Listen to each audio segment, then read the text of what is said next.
Apocalipsis capítulo 3, a partir del versículo 12. Esta es la sexta promesa a la sexta iglesia del Apocalipsis. Es el mensaje a la iglesia de Filadelfia. El texto dice así, versículo 12. Al que venciere, yo lo haré columna en el templo de mi Dios, y nunca más saldrá de allí. Y escribiré sobre él el nombre de mi Dios, y el nombre de la ciudad de mi Dios, la nueva Jerusalén, la cual desciende del cielo de mi Dios, y mi nombre nuevo. El que tiene oídos para oír, oiga lo que el Espíritu dice a la iglesia. Al que venciere, lo haré columna en el templo de mi Dios.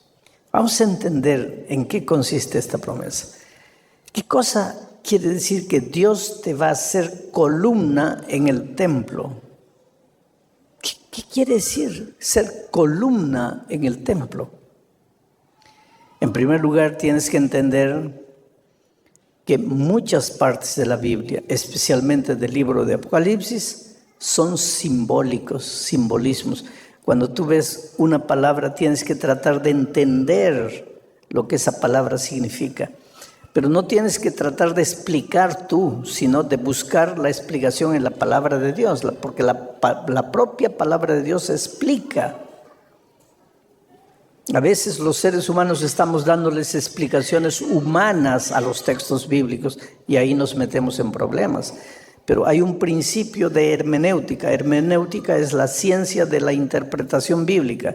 Y ese principio dice que la Biblia se explica a sí misma. La Biblia se explica sola, no tienes que explicarla tú. Entonces, cuando yo te hago la pregunta, ¿qué cosa significa ser columna en el templo? Tú primero tienes que entender qué cosa es el templo de Dios. Y para entender qué cosa es el templo de Dios, tú no tienes que dar tus opiniones, tú tienes que leer la Escritura, porque la Escritura te va a responder. Entonces vamos al texto bíblico para entender qué cosa es el templo. Cuando Apocalipsis dice que serás columna en el templo de Dios, ¿qué está queriendo decir? Vamos al Evangelio de San Juan, al capítulo 2 del Evangelio de San Juan, a partir del versículo 18. Mira lo que dice. Y los judíos respondieron y le dijeron a Jesús, ¿no? ¿Qué señal nos muestras ya que haces esto?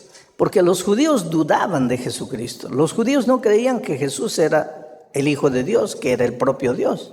Y siempre le andaban pidiendo señales. ¿Qué señal nos das de que eres Dios?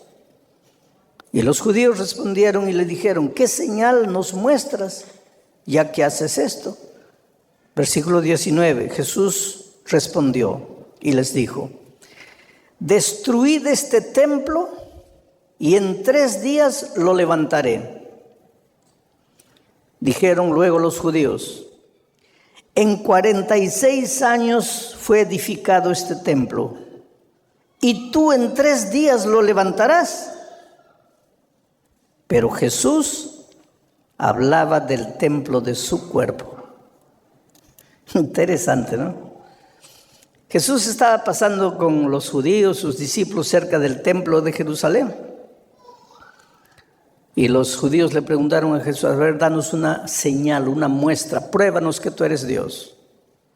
Jesús le dijo, destruid este templo y en 3 días yo lo voy a levantar de nuevo. Como los judíos no entendían, porque cuando escuchaban la palabra templo, pensaban en el templo, en la estructura, en el edificio.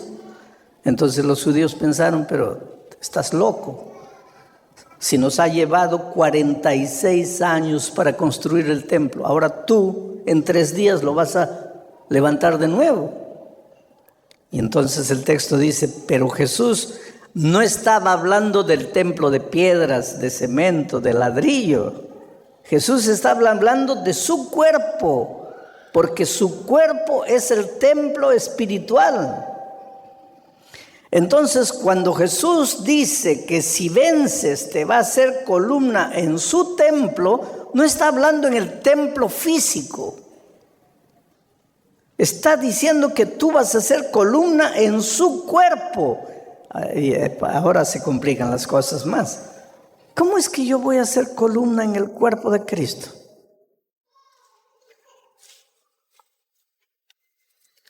Vuelvo a repetir. Deja que la Biblia explique, porque la Biblia explica todo. No trates de tú dar tus ideas particulares, humanas. Deja que la Biblia explique. Y entonces ahora vamos al texto bíblico de 1 Corintios capítulo 12. Y vamos a leer a partir del versículo 12 y dice así: porque así como el cuerpo es uno y tiene muchos miembros, pero todos los miembros del cuerpo, siendo muchos, son un solo cuerpo, así también Cristo. Porque por un solo espíritu fuimos todos bautizados en un cuerpo, sean judíos o griegos, sean esclavos o libres, y yo diría sean guatemaltecos o hondureños o salvadoreños o mexicanos o cubanos o brasileños o alemanes o americanos. Trata de entender lo que Pablo está diciendo aquí. Pablo dice así: la iglesia es como un cuerpo. La iglesia es como el cuerpo espiritual de Cristo. Y así como un cuerpo tiene ojos, tiene oídos, tiene manos, tiene pies, tiene riñones, tiene hígado. El cuerpo tiene muchos miembros, pero todos los miembros son un solo cuerpo. Así también es con Cristo, con el cuerpo espiritual de Cristo, con su iglesia. Su iglesia es el cuerpo, el símbolo del cuerpo de Cristo. Y así como un cuerpo físico tiene muchos miembros, la iglesia espiritual también tiene muchos miembros. Ahí está un miembro, ahí está otro miembro, ahí está otro miembro. Ahí está. Cada uno de nosotros somos un miembro del cuerpo de Cristo, del templo de Cristo. Y es interesante. ¿Qué miembro del cuerpo de Cristo eres tú? Riñón, corazón, pulmón, hígado. Es interesante esta figura, porque en el cuerpo de Cristo a veces los miembros que más aparecen son los que menos trabajan. Y los que más trabajan a veces nunca aparecen. Y eso es así en la vida también. ¿Alguna vez tú has visto una muchacha andando con la foto de su riñón? ¿Ah? Mira mi riñón. ¿No?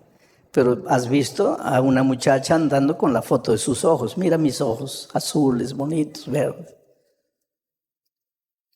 Ahora yo te hago una pregunta. ¿Un cuerpo puede vivir sin ojos? ¿Puede vivir sin ojos? ¿Y sin riñón puede vivir? ¿Qué es más importante en el cuerpo, los ojos o el riñón? Pero nadie anda con la foto de su riñón. Todos andan con la foto de sus ojos. ¿Qué está queriendo decir esto?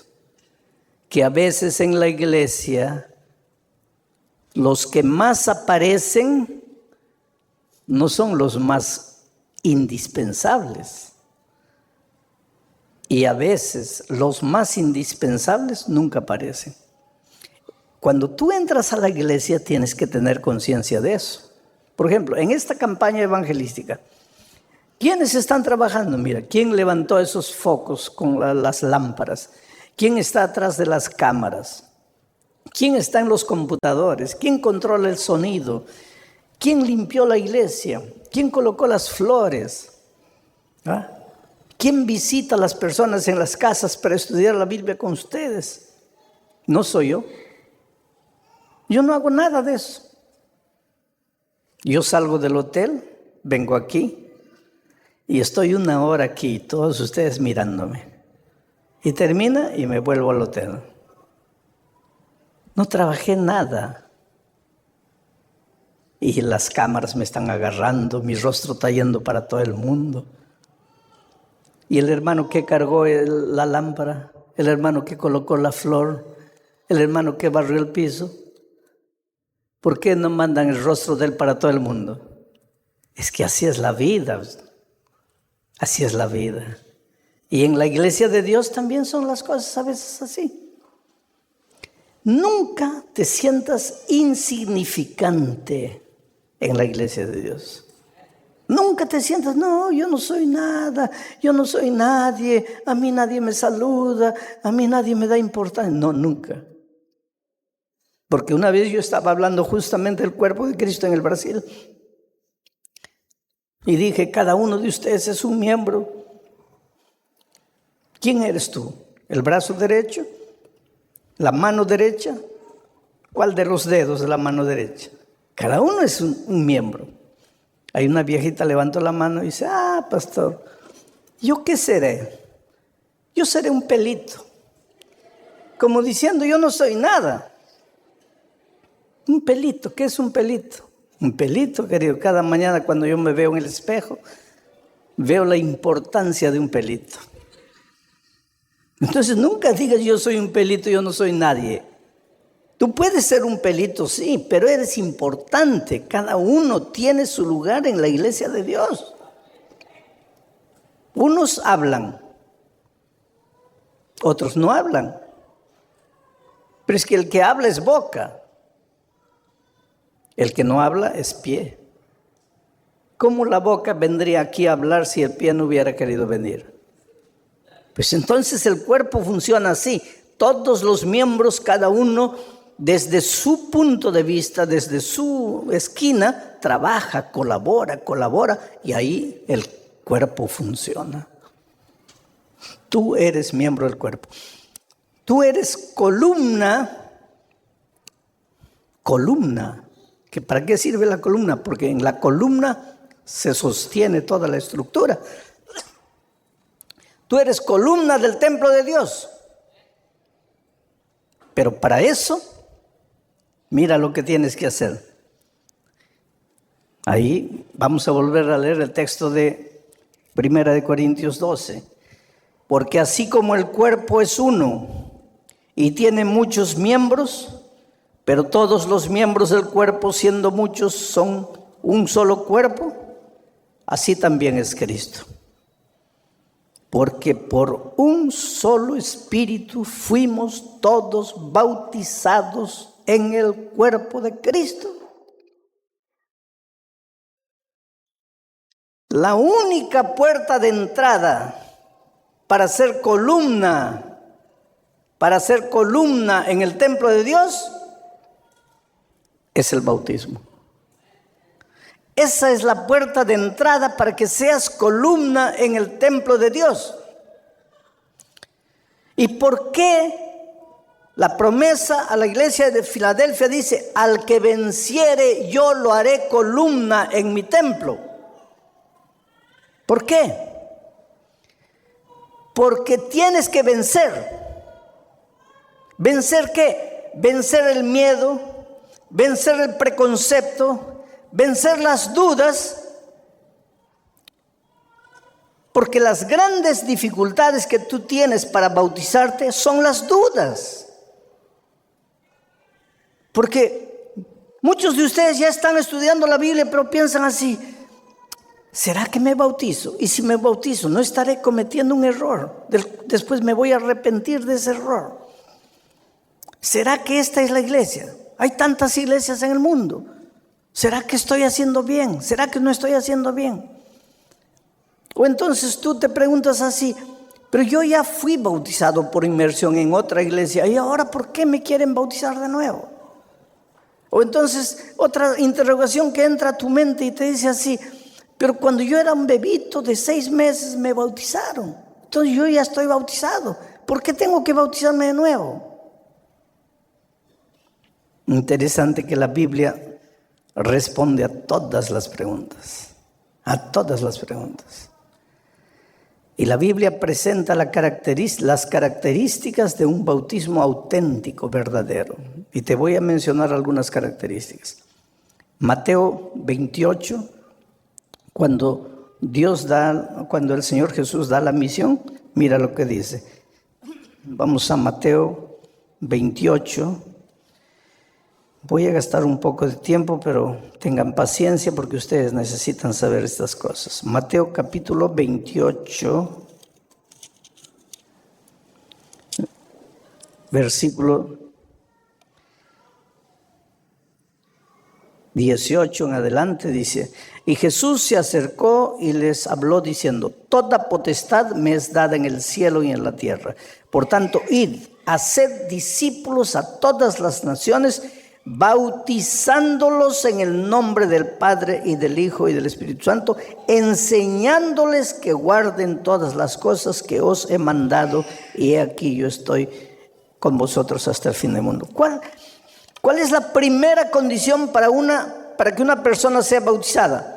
La persona tiene que tener la capacidad de aprender, porque tiene que ser enseñada, porque tiene que ser hecha discípula. Si no tiene la capacidad de aprender, si todavía no puede ser enseñada, si no tiene capacidad mental, emocional de aprender, no puede ser bautizada. Porque uno de los requisitos para que la persona sea bautizada es que tenga la capacidad de aprender. Mi pregunta es la siguiente: ¿un bebito de 6 meses tiene capacidad de aprender, de ser enseñada en las verdades bíblicas? Todavía no, va a tener, pero todavía no la tiene. Y si no tiene capacidad de aprender, ¿cómo puede ser bautizada? Esa es una pregunta interesante. Otra característica del bautismo bíblico, auténtico, verdadero, está en el capítulo 2 del libro de Hechos de los Apóstoles. Hechos, capítulo 2. Mira lo que dice ahí. En el versículo 38, dice así: y Pedro les dijo: arrepentíos y bautícese cada uno de vosotros en el nombre de Jesucristo para perdón de los pecados, y recibiréis el poder del Espíritu Santo. Arrepentíos y bautícese cada uno. Segunda característica de un bautismo verdadero: tienes que arrepentirte de tus pecados antes de ser bautizado. Un bebito de 6 meses puede arrepentirse de sus pecados. Si el pobrecito no tiene conciencia, ¿de qué se va a arrepentir? ¿Cómo se va a arrepentir? Y si no se puede arrepentir, ¿cómo puede ser bautizado? Primera característica: tiene que ser enseñado. No puede ser enseñado, no puede ser bautizado. Segunda característica: tiene que arrepentirse. No puede arrepentirse, no puede ser bautizado. Tercera característica: Marcos 16:16 dice: el que creyere y fuere bautizado, este será salvo. Un bebito de 6 meses puede creer. ¿Cómo va a creer? No tiene condición mental de creer. ¿Y cómo puede ser bautizado? Quiere decir que si un bebito es bautizado sin haber sido enseñado, sin haberse arrepentido, sin haber creído, ese bebito fue bautizado en un bautismo que no tiene las características auténticas de un bautismo verdadero. Te voy a hacer una ilustración. Vamos a decir que yo tengo aquí un billete de $100. Vamos a decir, este es de 20. También 20. Aquí está, un billete de $20. ¿Vale alguna cosa esto? No. ¿Ah? ¿Qué puedo comprar con $20? ¿Vale alguna cosa? Vamos a decir que no tengo nada que comer. Estoy muriendo de hambre. No tengo amigos, no conozco a nadie. ¿Me valdría $20 para alguna cosa? Sí, muy bien. Entonces tengo que guardarlo porque es precioso esto. Me va a salvar de muchas cosas. Lo guardo con mucho cariño aquí. No, mejor aquí, cerca del corazón, el lugar más precioso, guardadito. Ahí un día vengo a una reunión como esta y alguien dice, mire, les voy a dar las características de un billete verdadero, porque hay mucho billete falso. Les voy a dar las características de un billete verdadero. Primera característica, si pasas el dedo por el papel no es fino, el papel es medio asperito. Primera característica. Segunda característica, si tú estrujas el papel y lo sueltas, él inmediatamente se abre. Si no se abre, es falso. Si se abre, es verdadero. Tercera característica, agarras el billete y lo miras en la contraluz, vas a ver un sello de agua. Si tiene el sello, verdadero. Si no tiene, falso. Entonces tú estás hablando aquí y yo sentado ahí saco mi billete para ver si es verdadero o falso. Primera característica, el papel tiene que ser medio áspero y yo paso fino completamente y me comienzo a asustar. Ay, Dios mío. Segunda característica, si tú lo aprietas y lo sueltas, tiene que soltarse rápido y el billete no se suelta. Ay. Tercera característica, si lo miras atrás, luz tiene que tener el sello. Y yo miro, no tiene el sello. ¿Cuánto vale mi billete? Entonces ahora tú me dices, pastor, yo me bauticé cuando tenía 6 meses. Muy bien. ¿Fuiste enseñado? No. ¿Te arrepentiste? No. ¿Creíste? No. Entonces, ¿cuánto vale tu bautismo? No estás bautizado. Entonces no digas, me voy a bautizar de nuevo. ¿Qué te vas a bautizar de nuevo si nunca te bautizaste? En las características del bautismo bíblico, no te bautizaste.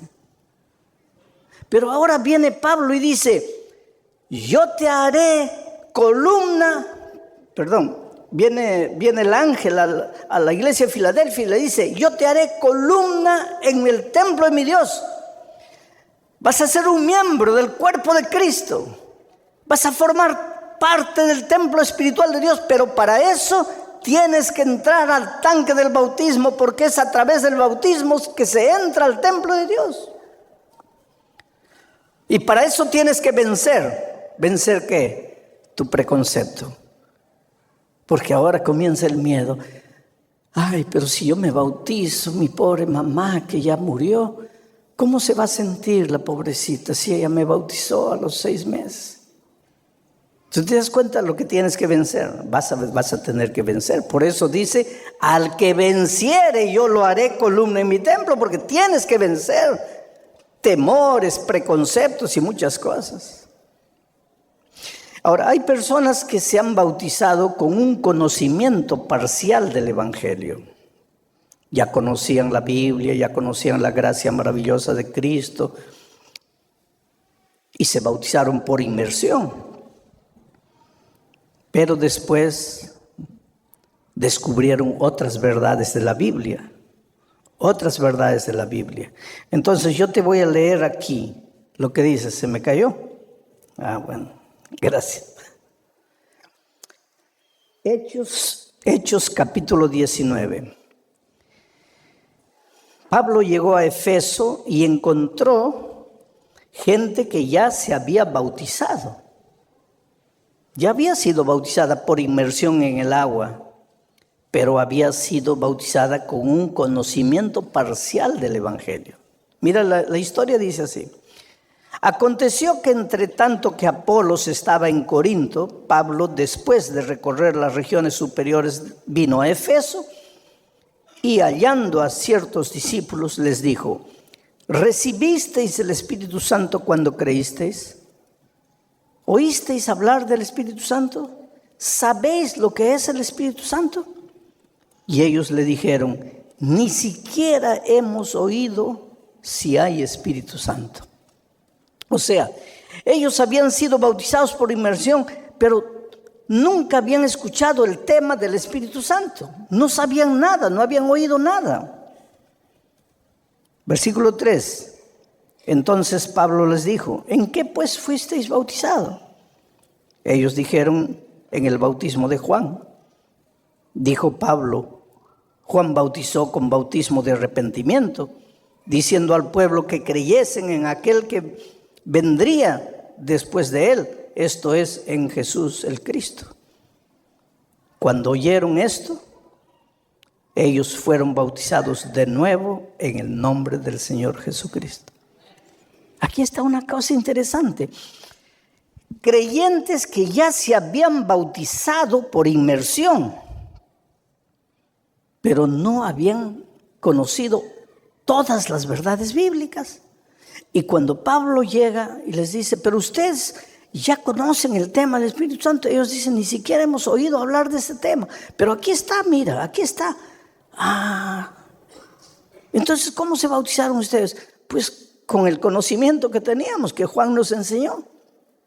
Y después que Pablo les explicó todas las verdades, ahora ellos se bautizaron de nuevo en el nombre del Señor Jesucristo.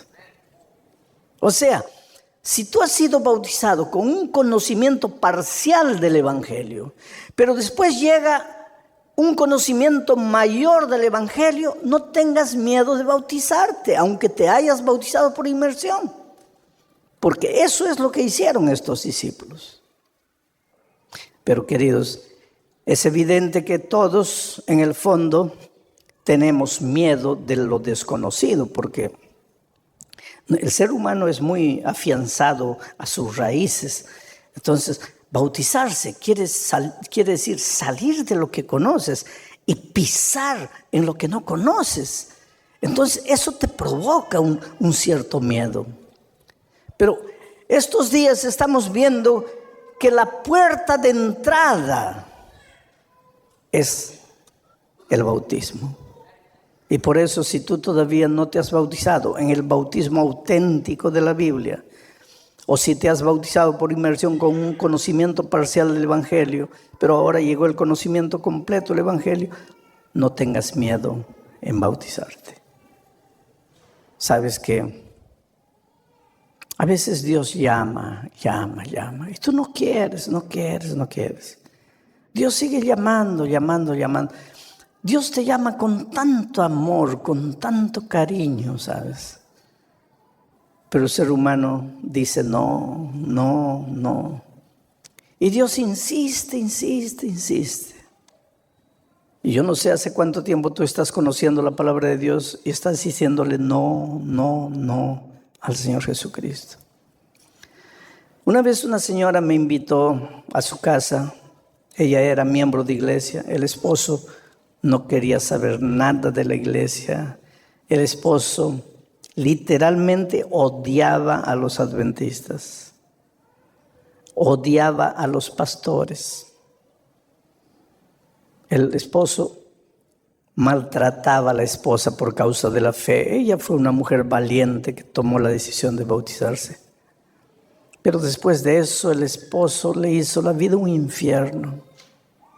Y cuando yo llegué a aquella ciudad hace muchos años, ella inocentemente pues pensó: si el pastor Bullón viene a comer a mi casa y habla con mi esposo, yo sé que Dios va a usar al pastor para tocar el corazón de mi esposo. Pobrecita, ella desde su punto de vista humano pensó: esa es la salida.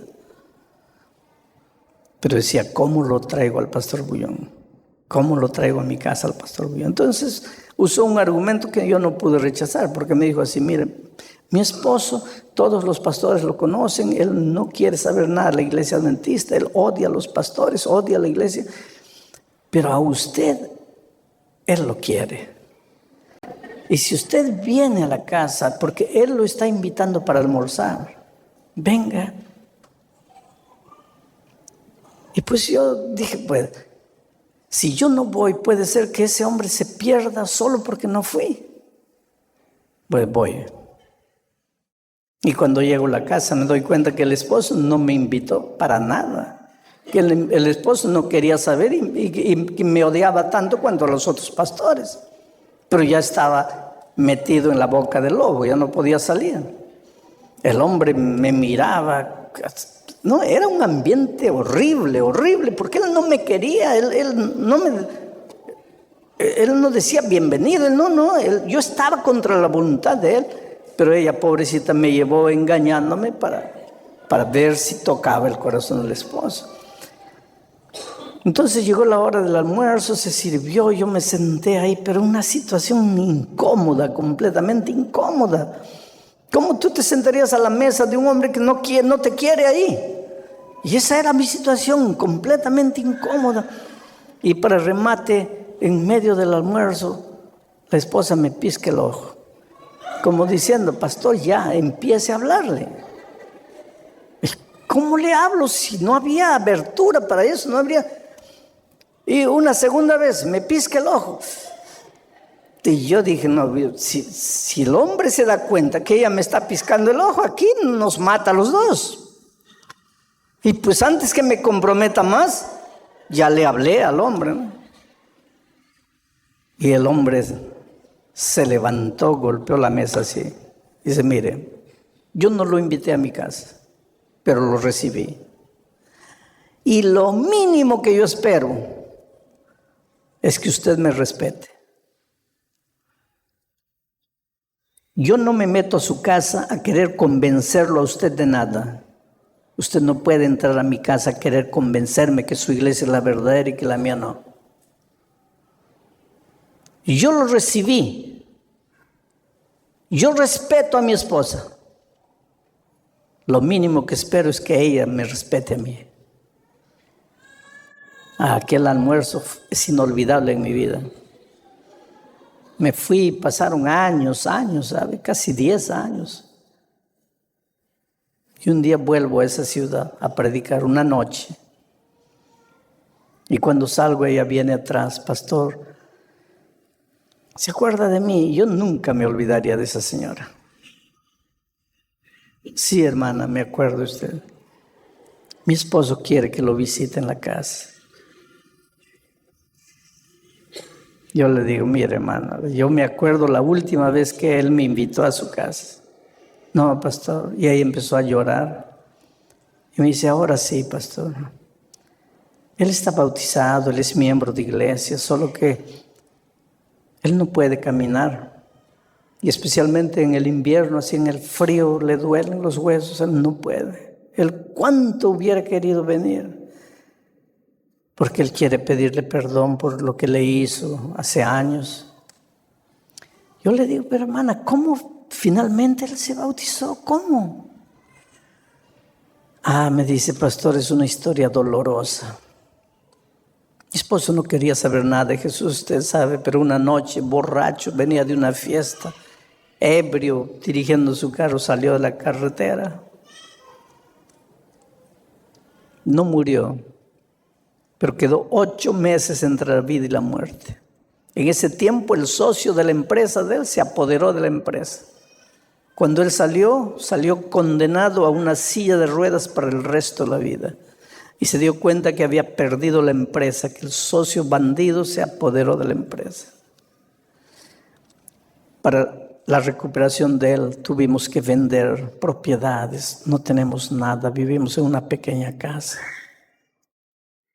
Y un día, pastor, yo entré a la casa, lo encontré llorando. Le dije, ¿qué te pasa? Y él me dice, ¿tú crees que Jesús me aceptaría como estoy? Claro, ¿por qué no? Y él dice, no. Cuando yo tenía dinero, tenía una empresa, tenía vida, tenía salud, yo nunca quise. Ahora sin nada, enfermo, sin poder andar, ¿tú crees que Jesús me va a aceptar? Y ella lo abrazó y lo besó y le dijo, claro, ¿Quién te dijo a ti que Jesús estaba interesado en tu empresa, en tu dinero? Jesús te ama a ti. Y un día fue al tanque del bautismo, cargado por 4 diáconos, y lo hicieron entrar al tanque y fue bautizado. Yo me pregunto, él no podría haber venido andando con sus propios pies, así como tú cada noche te levantas y vienes. ¿No podría haber entrado al tanque del bautismo andando con sus propios pies? Podría. No quiso. Durante años y años Dios lo llamó con amor, lo llamó, no quiso. Un día la vida se encargó. Sus propios errores, sus propias decisiones, porque nadie lo obligó a dirigir el vehículo ebrio. La vida lo dejó en una situación. Vino a bautizarse, pero cargado por 4 personas. Por eso la Biblia dice, hoy es el día de buena nueva. No es mañana, no es el próximo año, hoy. Y por eso Jesús esta noche dice, hijo, tú eres tan precioso que yo quiero hacerte miembro de mi templo, columna en mi templo. Tú me vas a servir, tú vas a ser un predicador del Evangelio, tú vas a ser una cantante del Evangelio, tú vas a, un día, de aquí a 2, 3 años, vas a estar corriendo, participando de la vida de la iglesia, pero sentado ahí sufriendo. No, yo tengo un plan para ti, tú vas a ser columnas, sustentáculo, las columnas que sostienen mi templo, tú eres importante para mí, pero tienes que bautizarte. Porque la puerta de entrada es el bautismo. Y sabes que Benjamín, Gloria y Alan entendieron eso. ¿Y por qué los menciono? Porque Benjamín, Gloria y Alan fueron miembros de una iglesia. Y fueron bautizados por inmersión. Y durante esta semana ellos lucharon mucho porque decían así, si ya fuimos bautizados por inmersión, ¿por qué necesitamos bautizarnos de nuevo? ¿Acaso la Biblia no dice que hay un solo bautismo? Sí, la Biblia dice que hay un solo bautismo. El único bautismo auténtico, verdadero, en el que te bautizas cuando has cumplido todos los requisitos bíblicos. Y si te has bautizado sin cumplir los requisitos bíblicos, entonces no estás bautizado. Entonces no digas que te estás bautizando por segunda vez. Te estás bautizando por primera vez en tu vida. Y esta noche, pues, Benjamín entra al tanque del bautismo. Benjamín enseña la palabra de Dios. Él conoce la Biblia. Imagínate, yo hablando con él atrás, le decía, ¿cómo vas a hacer una bendición para esta iglesia? ¿Cómo vas a predicar el Evangelio ahora con una fuerza completa? Su esposa estaba animadísima, feliz de la vida. Y Alan, que ama mucho a sus padres, en la flor de la vida, en la juventud, también decidió unirse a sus padres en la ceremonia bautismal de esta noche. En este momento ellos están entrando. Benjamín, Gloria y Alan.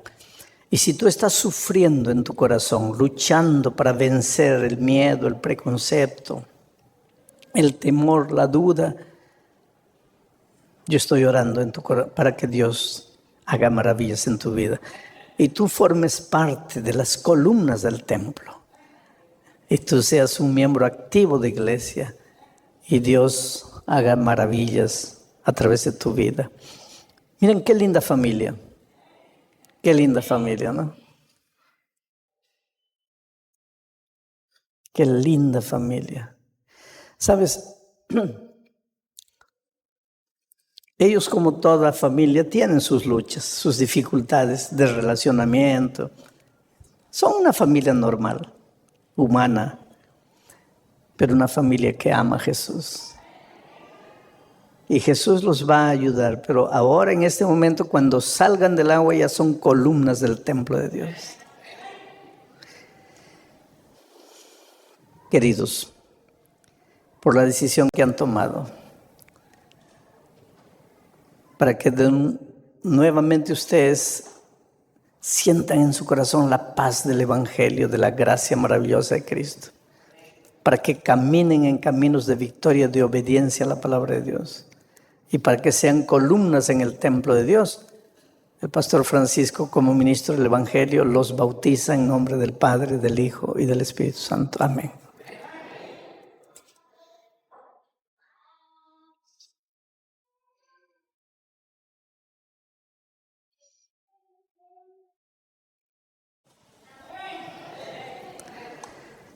Qué bonito, ¿no?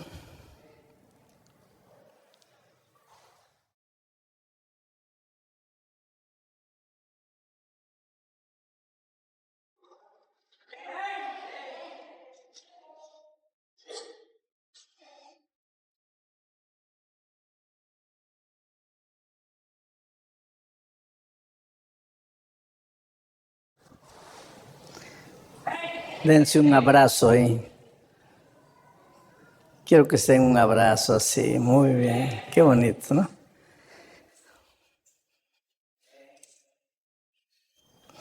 Hay un himno que dice, ¿qué sería de mí si no me hubieras encontrado?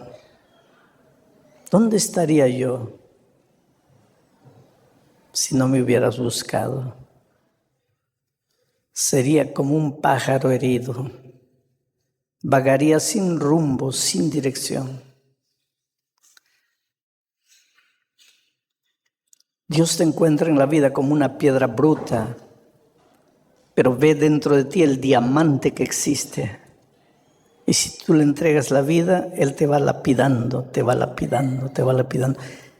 Y saca de ti el brillante, el diamante que nadie conoce.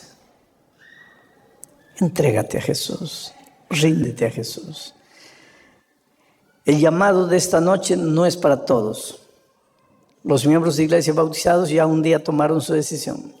Las personas que se levantaron anoche ya no necesitan levantarse esta noche, porque anoche ya tomaron su decisión del bautismo. El llamado de esta noche es para los que quieren bautizarse, quieren prepararse para el bautismo, pero que no se han levantado anoche, porque no estuvieron o porque no pudieron, pero que esta noche sienten que quieren ser columnas en el templo de Dios. Voy a estar orando en mi corazón para que el Espíritu de Dios te traiga.